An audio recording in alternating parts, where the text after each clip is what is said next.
Hi, my name is Leah. And my name is Kristen, and we're physical therapist assistant students at Carroll Community College.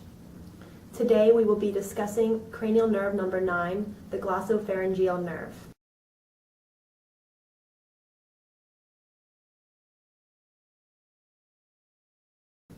The glossopharyngeal nerve is a mixed nerve with both sensory and motor function. The glossopharyngeal nerve connects to the brainstem and the upper medulla. It travels through the jugular foramen and ends in the mouth.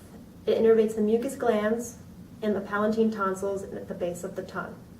The sensory division of the glossopharyngeal nerve receives information from the pharynx, the posterior third of the tongue, the parotid salivary glands, and the middle ear. The motor division of the nerve sends information to the parotid glands, the throat muscles, and the nerve bundles in the throat. In order to test this nerve, have your patient open their mouth and say ah. Inspect the soft palate for abnormalities and identify potential uvular displacement. Phonation should be clear and the uvula should not move to one side. Open your mouth and say ah. Phonation was clear and the uvula was normal. Next, have your patient swallow and ask them if there are any difficulties with that. Can you swallow for me? Did you have any difficulties? No. Great.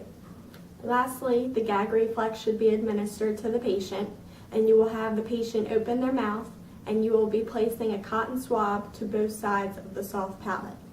If the patient does have a gag reflex, that is a normal response, but if they do not gag, that will show that the glossopharyngeal nerve is compromised.